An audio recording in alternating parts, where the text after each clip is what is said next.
Os 7 pecados capitais. Eles existem em cada um de nós. E alguns dizem que eles fazem parte de nossa alma. Esses pecados são fatais. Eles têm um efeito gravemente destruidor na vida espiritual de uma pessoa. Luxúria, inveja, gula, preguiça, avareza, ira e soberba. De acordo com a teologia cristã, pecar é simplesmente pensar nesses pecados capitais. A Bíblia diz que o resultado do pecado é a morte. Cada um desses pecados tem uma história secreta revelando como eles se tornaram capitais. Os 7 pecados capitais tiveram um enorme impacto na história, na sociedade e em nossa alma. Você não pode transgredir a lei moral de Deus sem que alguém pague um preço terrível por isso. E o mais paradoxal dos 7 pecados capitais é a gula. Gula. Na teologia cristã, os 7 pecados capitais são de grande importância. Contudo, estranhamente, a lista não aparece na Bíblia Sagrada.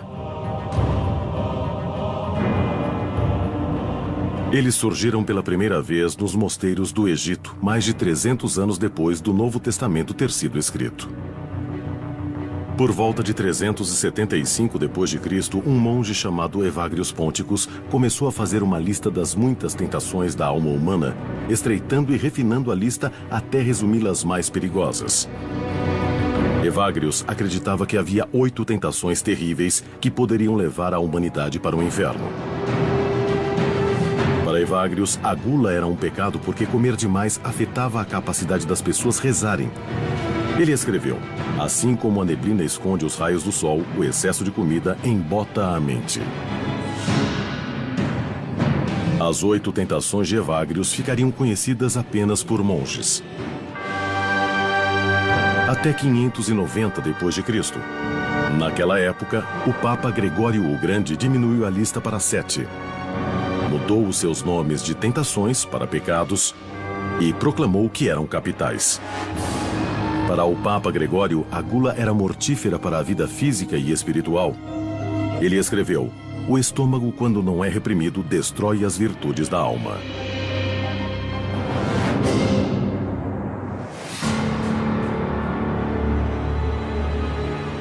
A gula é uma obsessão distorcida.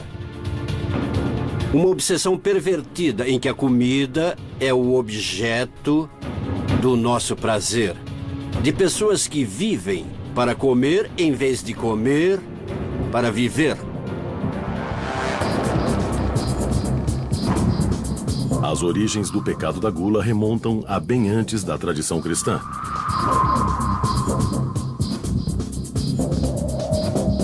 Na Idade da Pedra, culturas primitivas celebravam o grande consumo de comida.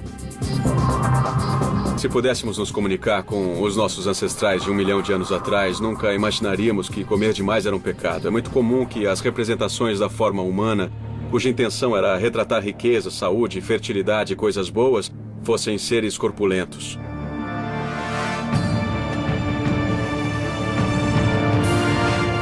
O pecado da gula nasceu na tradição greco-romana dos vícios e virtudes.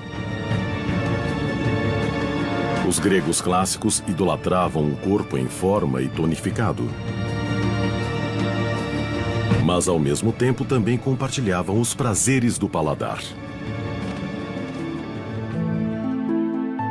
A expansão do Império Romano trouxe uma variedade de pratos exóticos e prazerosos a Roma.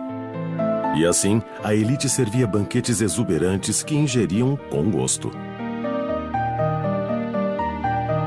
Os mitos populares afirmam que esses banquetes decadentes eram interrompidos por visitas ao vomitório, um lugar onde se podia vomitar para abrir espaço para mais comida e bebida. Na realidade, um vomitório era uma passagem saindo de um anfiteatro.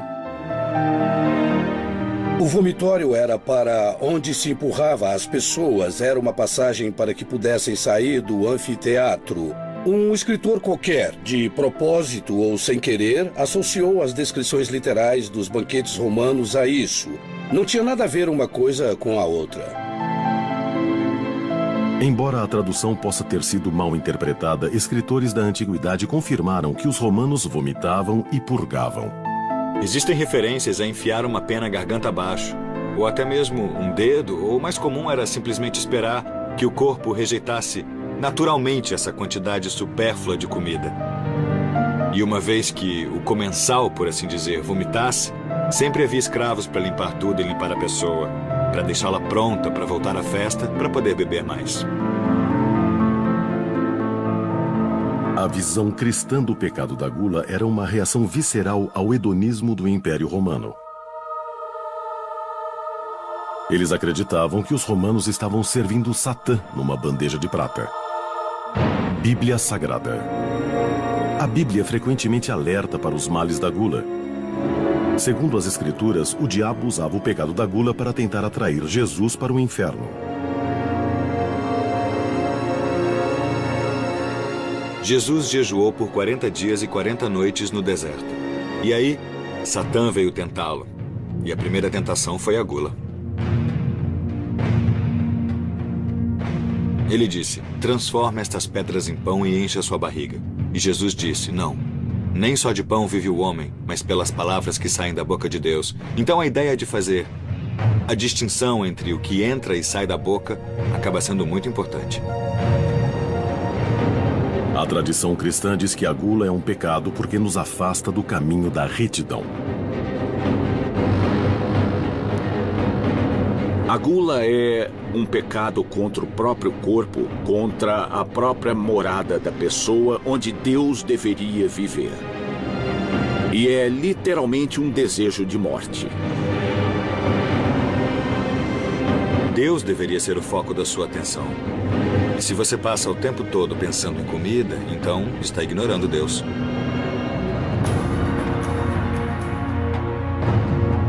Os fiéis acreditavam que os pecadores gulosos receberiam a sobremesa que mereciam no outro mundo. Se você está condenado, comer tem tudo a ver com isso, porque você está consumido por Satã. Entre pela boca no inferno e assim você acaba nas entranhas de Satã. No século V d.C., o filósofo e teólogo Santo Agostinho pregava a abstinência em todas as suas formas. E, de fato, Agostinho acreditava que apenas gostar de comida era uma ofensa contra Deus. Se você considerar essa visão de Agostinho, de que desfrutar o prazer da comida é intrinsecamente pecaminoso, então é quase como se Deus tivesse criado uma situação em que você é obrigado a pecar. Você não consegue evitar, porque é praticamente impossível não ter o prazer de comer.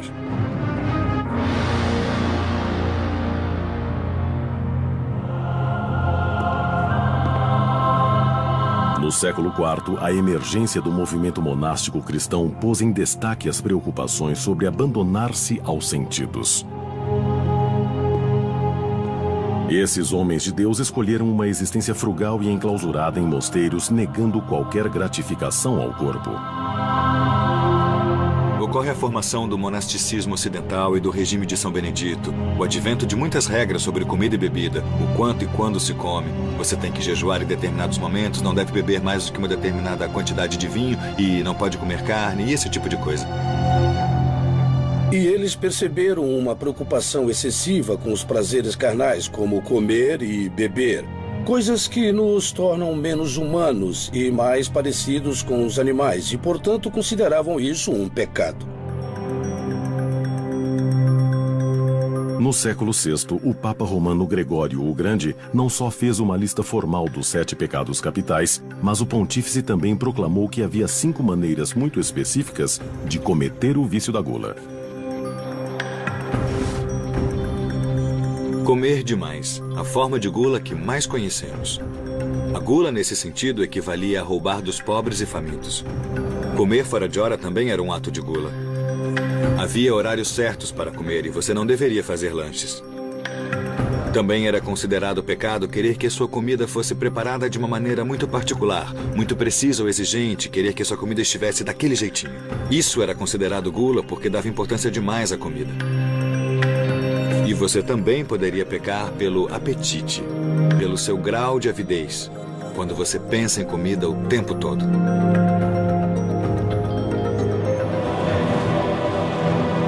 Em 1320 d.C., o escritor Dante Alighieri dramatizou os horrores que esperavam os pecadores em seu poema épico A Divina Comédia.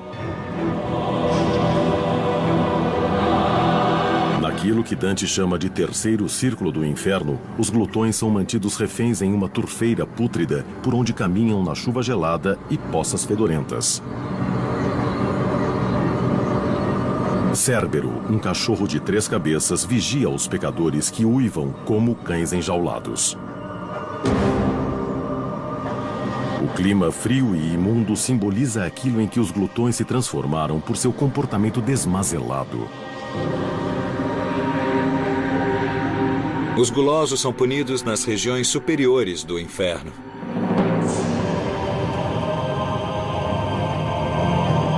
Chaco, o glutão florentino, ficava sentado lá em uma pilha nojenta de sujeira. O ambiente pútrido era para espelhar o que ele fez com o próprio corpo ao corrompê-lo. Então, o inferno é um lugar de desconfortos extremos. Tem fogo, tem gelo, tem tudo de ruim, tudo de desagradável. Dentre todos os pecados capitais, a gula parece ser o mais conflituoso. É um dos pecados mais fáceis de cometer e o mais difícil de superar. Por isso a gula é tão singular. Você pode até ser virgem e não fazer sexo de jeito nenhum. Mas da comida você não escapa. Ou você morrerá. Você tem que se alimentar regularmente. Há muitos vícios com os quais temos de conviver o tempo todo, ou senão morreríamos ou não viveríamos. E esse é o caso da gula. Nós temos de comer, nós temos um apetite, temos de nos nutrir e tudo mais. Comer podia até ser uma necessidade, mas para aqueles que exageravam, havia um preço a pagar. E em alguns mosteiros medievais, essa verdade não impediria que alguns deixassem de ser glutões.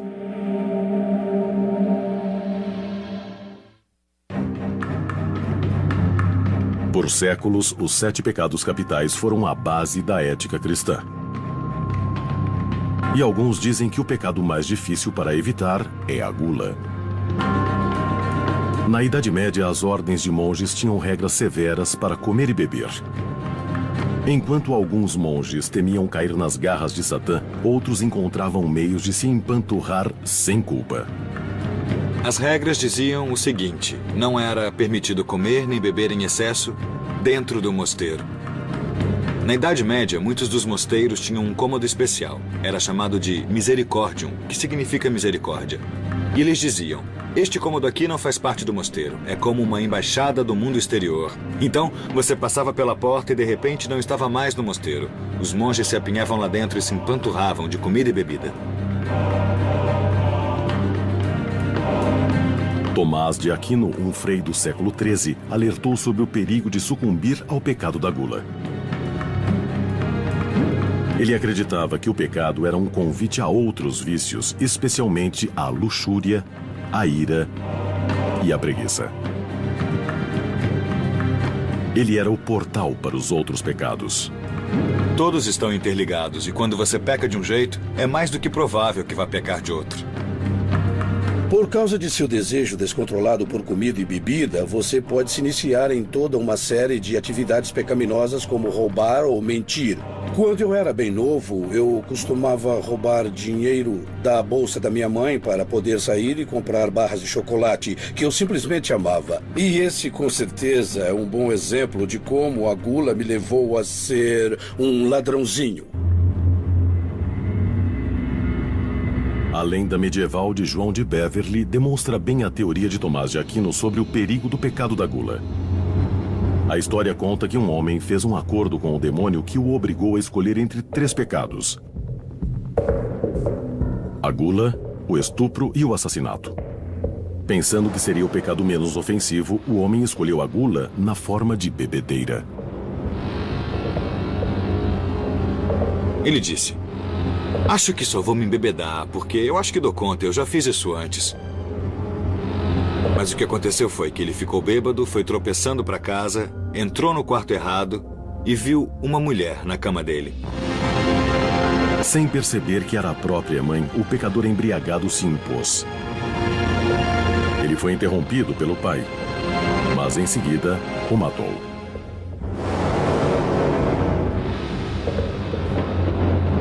Ao escolher um pecado menor, a gula, ele cometeu incesto, estupro e assassinato.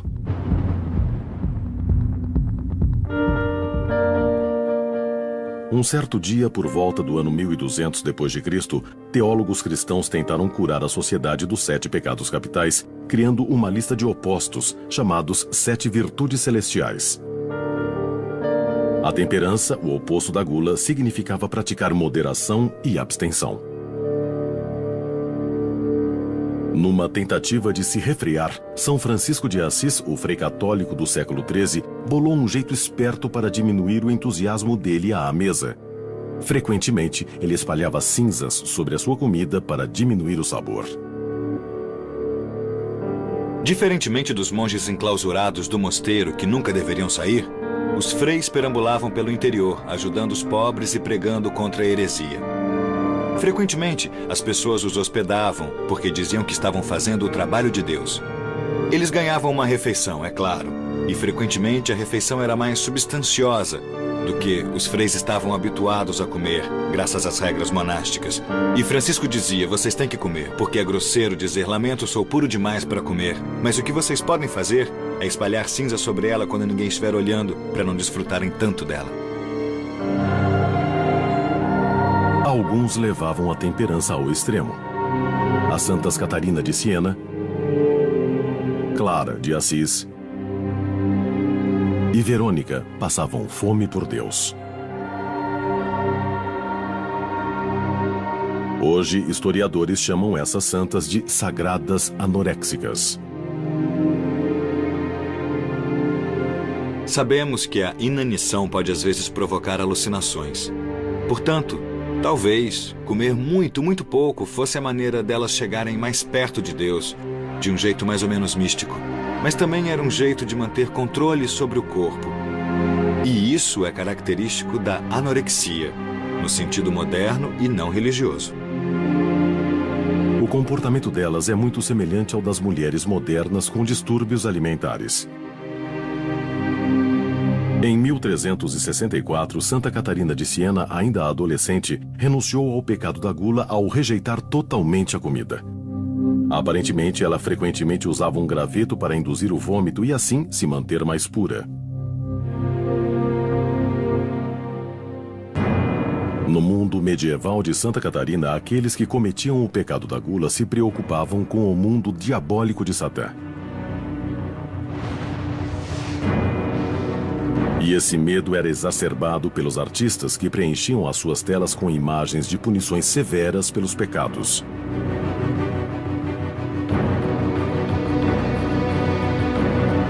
A pintura italiana O Julgamento Final do século XV mostra glutões nus sentados à volta de uma mesa de jantar do inferno. Atrás deles, demônios impedem os pecadores encarnados de comer. A ideia por trás das estátuas, pinturas e tudo mais dentro de uma igreja é fornecer um corolário visual ou apoio para o que está sendo lido no púlpito. E o padre está dizendo: não sejam gulosos, é muito ruim, vocês vão arder no inferno. E se olharem para as imagens dirão: aquele cara parece infeliz, o corpo dele não é lá muito saudável, melhor evitar isso. E para os que sabiam ler, o destino atormentado que esperava os gulosos também permeava a literatura. Centenas de obras religiosas oferecem uma leitura parecida com um livro moderno de autoajuda. Uma maneira pela qual esses autores medievais tentavam nos fazer exercer o autocontrole era retratando o glutão de uma maneira tão negativa que, se eu estivesse para glutonizar, se é que posso cunhar um verbo, Isso vai evocar essa imagem literal e então funcionará para inibir o meu comportamento glutão. Enquanto a cristandade condenava a gula, o judaísmo não reconhecia o pecado formalmente. Você deve comer e regozijar perante o Senhor e agradecer a Ele. E no judaísmo também temos uma série de bênçãos que você recita para os diferentes alimentos que vai consumir. E se comer fosse intrinsecamente mal ou coisa assim, não existiriam todas essas bênçãos. No judaísmo, a gula só é pecado ao ponto de você ser escravizado por seu desejo e perder o sentido do que é mais importante. Se a gula envolve tomar aquilo que deveria ser dado aos outros, ou evita que você alimente outros, ou cega para as necessidades dos outros, ou escraviza você, então é um pecado.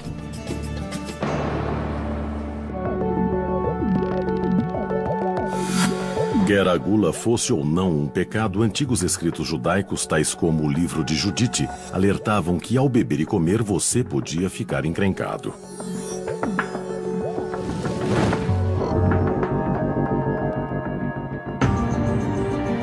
No livro de Judite, um rei assírio ordena ao general Holofernes que tome Israel. No cerco à cidade judaica de Betúlia, a bela israelita Judite convida Holofernes, um conhecido glutão e beberrão, para jantar. O general Holofernes ia destruir a cidade e matar a população à espada.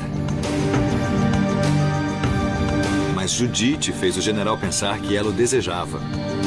E ele estava prontinho para ter uma bela noitada íntima com ela. Ela o incentivou a beber tanto que ele se embriagou, desmaiou e ela cortou a cabeça dele.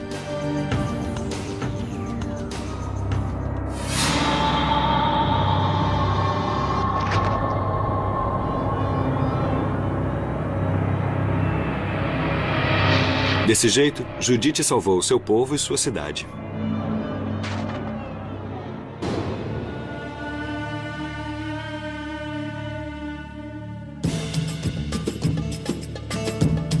O Islã também alertou sobre os perigos do pecado da gula.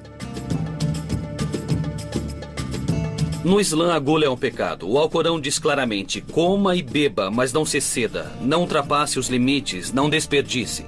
No Islã, o excesso de qualquer coisa é considerado um vício. E comer de maneira saudável é um dos mandamentos do Alcorão. Em observância ao Ramadã, os muçulmanos não podem comer nem beber do amanhecer ao anoitecer durante um mês inteiro. A tradição islâmica exige que façamos jejum de vez em quando, só para nos ensinar o autocontrole e a autodisciplina, porque é bom para nós. Portanto, o jejum é um dos mecanismos contidos na tradição islâmica para nos ensinar ou para nos treinar a não nos tornarmos gulosos.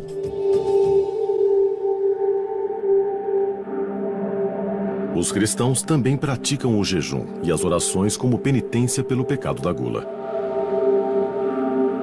A época da Quaresma celebra os 40 dias que Jesus jejuou no deserto. E para acompanhar a natureza paradoxal da gula, alguns cristãos celebram a chegada da Quaresma com o Carnaval, um festival de comilança e bebedeira que dura 3 dias. Será um longo período de jejum e de penitência e nenhuma diversão mesmo, e isso até a Páscoa. Então, parece ter havido uma realização por parte das autoridades eclesiásticas de que era preciso deixar as pessoas porem tudo para fora. Nós gostamos de nos soltar de vez em quando, e quando as pessoas são proibidas de fazer esse tipo de coisas, elas ficam muito infelizes e rápido. No século XVI, quando a reforma protestante se espalhou pela Europa, a Quaresma era considerada uma instituição católica romana e foi usada como alvo. Os protestantes acharam útil politicamente fazer pouco das festividades gastronômicas do Carnaval e o fato de que não é um feriado cristão oficial. Você não acha nada na Bíblia protestante sobre o Carnaval e a Quaresma e coisas assim. Os reformistas se livraram disso porque também eram épocas de celebração e banquetes com muita comida e bebida e aqueles comportamentos que rolam quando você bebe demais. Por séculos, grande parte da vida no oeste europeu era governada pela doutrina cristã. Mas com o advento da Renascença, uma aristocracia decadente anunciaria uma evolução no pecado da gula.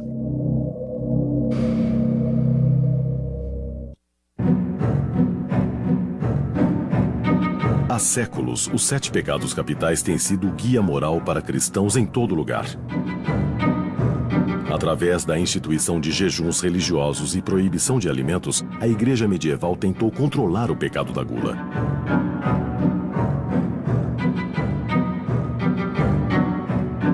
No final da Idade Média e início do Renascimento, as atitudes em relação à gula evoluíram à medida que os jantares finos se tornaram um emblema de orgulho e status social. Em meio à aristocracia, isso estava intimamente ligado à sua noção de honra, de se comportar e viver de maneira condizente com seu status aristocrático. Então, os aristocratas usavam roupas finas, viviam em uma casa chique e comiam pratos requintados. Acreditava-se que pegava mal se comessem coisas apropriadas para camponeses. Um aristocrata teria de manter uma mesa fina e servir a comida em baixelas caras e todo esse tipo de coisa. E muitos nobres comeram até morrer. Quando o rei João da Inglaterra morreu em 1214, foi escrito: a sua doença foi piorada por sua gula perniciosa. Em 1438, Eduardo IV morreu de causa desconhecida, mas a culpa foi colocada na gula. Eu acho que foi por ter uma dieta ruim. A realeza gostava de viver como a realeza e gostavam de consumir comidas e bebidas finas. Mas isso frequentemente excluía os alimentos que hoje sabemos ser muito mais saudáveis. A Igreja Católica instituiu uma série de tabus dietéticos, incluindo uma lei religiosa proibindo comer carne às sextas-feiras. Contudo, as classes mais altas sempre encontraram um jeitinho de burlar as regras religiosas. Nos círculos aristocráticos, virou moda empregar chefes, que preparavam a comida de um jeito tão artístico que dificilmente parecia o que era. Digamos, por exemplo, que fosse a época da quaresma. Você não podia comer carne, deveria comer peixe. Então, o duque de alguma coisa trazia um rosbife enorme e os comensais diziam: "Santo Deus, como pode nos servir isso?" Ao que ele respondia: "Experimentem, isto é feito de peixe."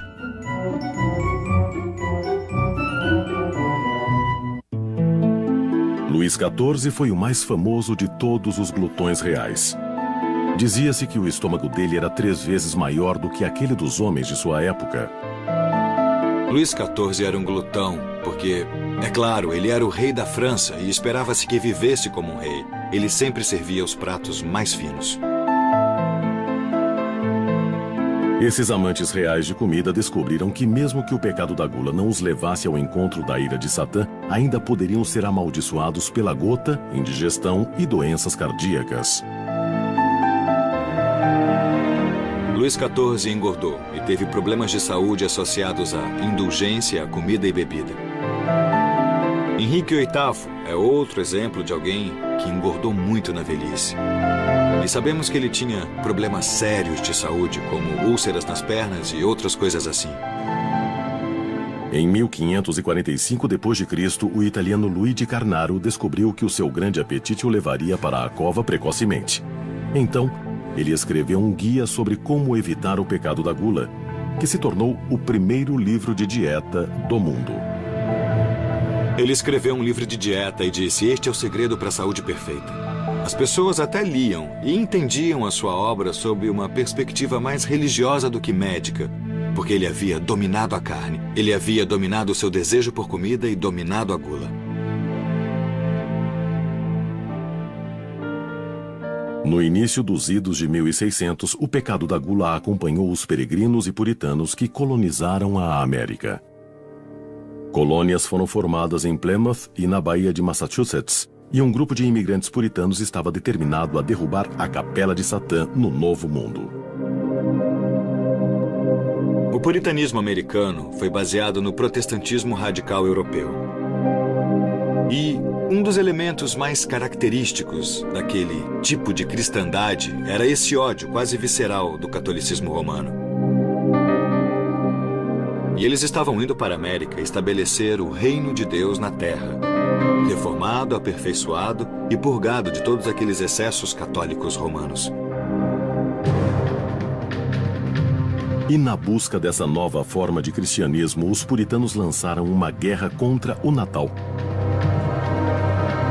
Eles acreditavam que as festividades resultavam em gula. Eles influenciaram o Tribunal Geral de Massachusetts e em 1659 o feriado foi banido. Os infratores eram multados em 5 shillings. E até 1681, o Natal continuou a ser ilegal em Massachusetts. Os primeiros puritanos fizeram o que podiam para descobrir tudo sobre a igreja e ver o que era permitido pela Bíblia, e tentaram viver assim. E não havia registros de que o Natal fosse comemorado pela igreja, então eles também não comemoravam.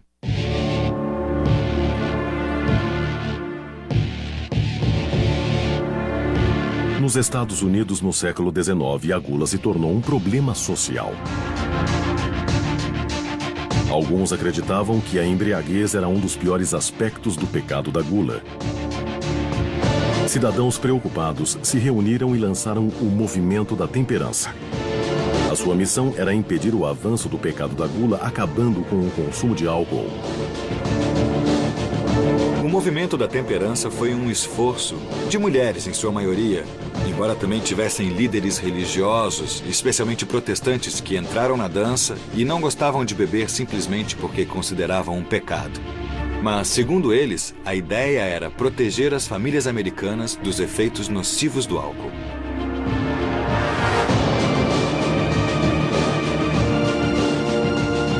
O Movimento da Temperança ajudou a criação da Lei Seca, que tornou o consumo de álcool ilegal de 1920 a 1933. Aquilo que começou como um movimento religioso contra o pecado da gula mais de 100 anos antes, culminou na 18ª emenda da Constituição norte-americana. Havia essa união perfeita de líderes religiosos, esposas iradas e um governo que queria mais dedicação e produtividade dos trabalhadores em geral. Se você se livra da bebida, pode realizar todas essas coisas. Esse foi o Movimento da Temperança e essa foi a Lei Seca. A Lei Seca não foi capaz de impedir a gula e a embriaguez. Olhem aqui. Quando Jesus Cristo foi crucificado nesta cruz, vocês todos perderam. Alguns acreditavam que o pecado da gula tinha um mestre satânico mais poderoso, e eles acreditavam que alguns gulosos estavam possuídos pelo demônio. Saia! Saia!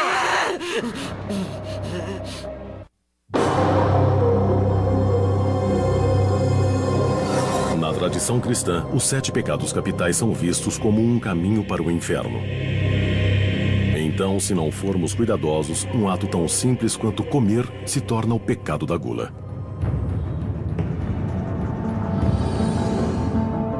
O demônio da gulodice é Beelzebu, ou o Senhor das Moscas. Alguns cristãos consideravam o demônio incorporado nas moscas como o responsável por fazer as pessoas se tornarem gulosas. Para um pecado ser pecado, tem de ser um ato do livre-arbítrio. O demônio pode até sugerir, mas nós temos de cometê-lo. E o trabalho deles é tentar os humanos a cometer pecados. Mas é claro que isso não deve nos levar a concluir que é culpa do diabo ou que o diabo nos obrigou a fazê-lo. Olhem para isto. Olhem para isto! O pastor Bob Larson discordaria. Ele acredita que os demônios frequentemente são a origem do pecado, cuja única cura é um exorcismo. O pastor que é exorcista afirma ter poderes especiais para purgar as vítimas que ele afirma estarem possuídas por demônios. Um homem enorme de mais de 130 quilos manifestou demônios em um dos nossos seminários. E quando perguntei ao demônio o nome dele, ele disse comida. O demônio da gula disse: eu me chamo comida porque eu encho ele de comida e doença. O pastor exorciza os possuídos com orações e símbolos religiosos. Às vezes, eu simplesmente insulto o demônio. Eu posso insultar um demônio olhando a pessoa possuída bem no fundo, nos olhos e na alma, e dizendo: bom, Satã, você fez um ótimo trabalho com esta pessoa. Na religião cristã, a crença na sina é forte. Mas outros acreditam que a gula pode ser uma necessidade evolutiva. Em outras culturas, os perigos físicos e morais do pecado da gula foram sobrepujados pelas necessidades de sobrevivência. Os ilhéus do Pacífico Sul quase morriam de inanição quando remavam longas distâncias no mar. Assim como os nômades nativos americanos que viviam como caçadores e coletores. A habilidade de existir com um mínimo de comida era uma estratégia de sobrevivência poderosa. Um alto teor de gordura era importante para as culturas que sofriam esses ciclos de banquete ou fome. Cientistas agora especulam que certos grupos podem ter criado uma predisposição para o pecado da gula, desenvolvendo o que foi chamado de gene econômico. Em um meio onde ocorriam fomes frequentes, surgiriam genes que permitiriam a você acumular a sua energia em forma de gordura. E essa gordura adicional forneceria um pouco de proteção da próxima vez que houvesse uma fome. Mas agora, nos tempos modernos, quando a comida está disponível, esses mesmos genes conferem um risco de obesidade. O meio, durante a evolução, programou os nossos genes para evitar a perda de peso. E agora o meio mudou de tal modo que a perda de peso cada vez mais deixa de ser um problema, mas o oposto vem se tornando um problema. Graças à evolução, muitos agora carregam uma forma anormal do gene econômico que não produz um hormônio essencial, a leptina. A leptina manda o corpo armazenar gordura. Essencialmente, esse hormônio manda o corpo comer mais quando as reservas de gordura estão baixas e menos quando as reservas de gordura estão altas. Consequentemente, a leptina atua como inibidor de apetite. A falta de leptina pode disparar o pecado da gula. Nós temos 2 camundongos. Um deles é obeso e o outro é um irmão dele. A única diferença entre estes 2 animais é um único gene defeituoso. Este animal não tem leptina e este animal produz leptina. E a consequência disso é bem óbvia. Foi o Dr. Jeffrey Friedman quem descobriu esse defeito no gene da leptina e explica que a falta de leptina nos humanos pode fazer com que não possam controlar o seu comportamento glutão. Steve O'Reilly tem realizado um trabalho fascinante na Inglaterra, estudando crianças com deficiência de leptina.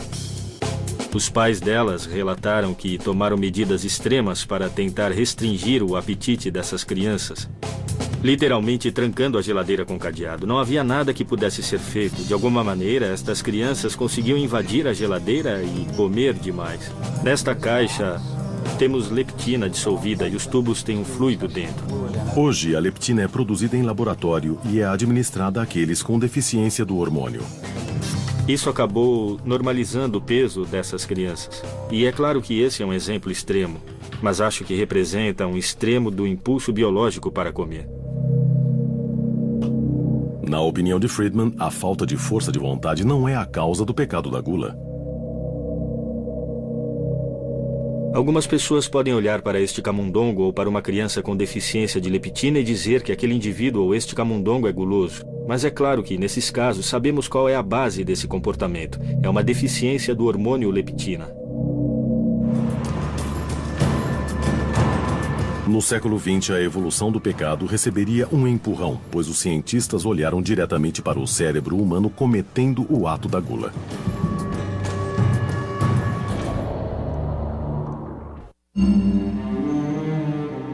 Os 7 pecados capitais têm sido um padrão de moralidade para os cristãos há mais de 1000 anos. Essa lista de 7 itens foi criada para alertar os fiéis de que até mesmo o instinto mais básico de comer pode levar ao pecado capital da gula.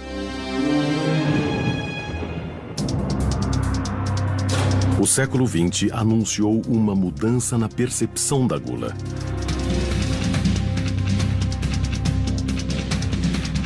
Os líderes da igreja também começaram a ver o vício como um problema comportamental que exige acompanhamento.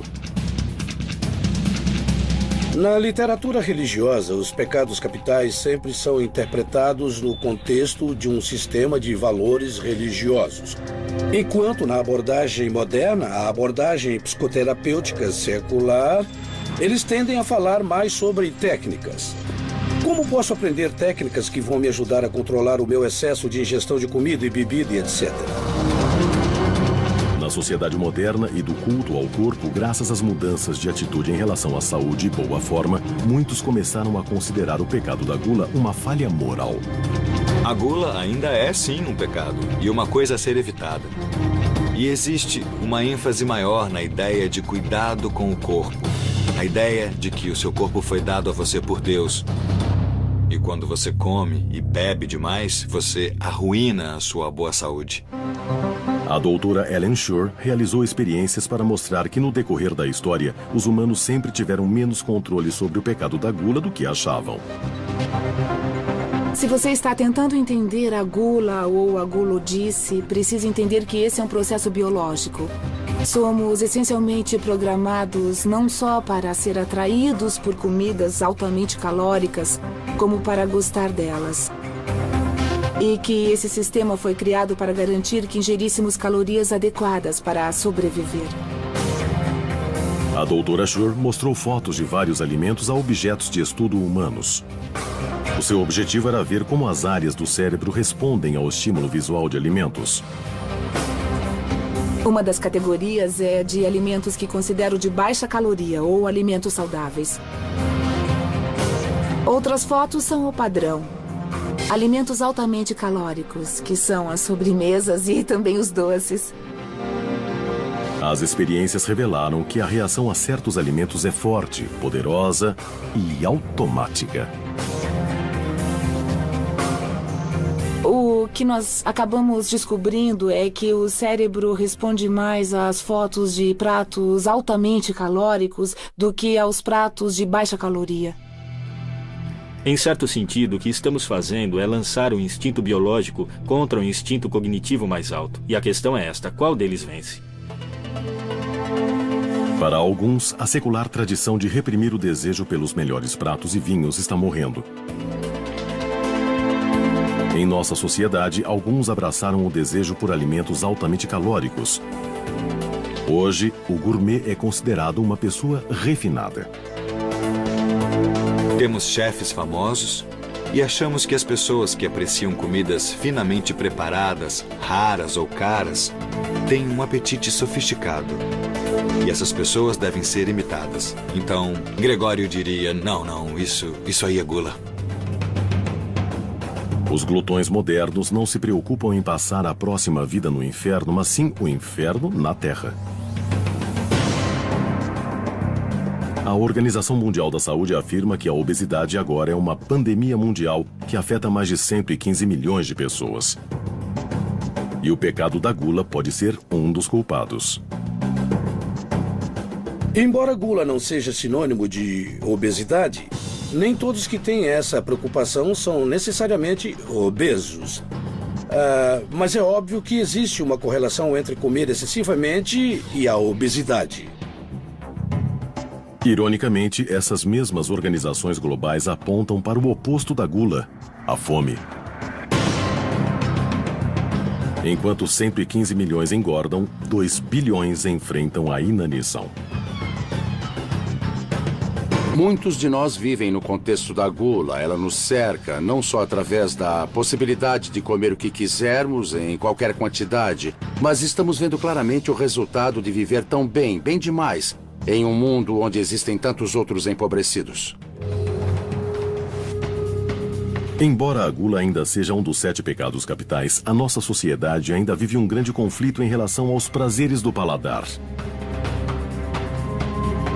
Contudo, uma coisa parece bem clara: a gula sempre será uma tentação para a humanidade. Quer venha das entranhas do inferno ou das profundezas do nosso próprio DNA.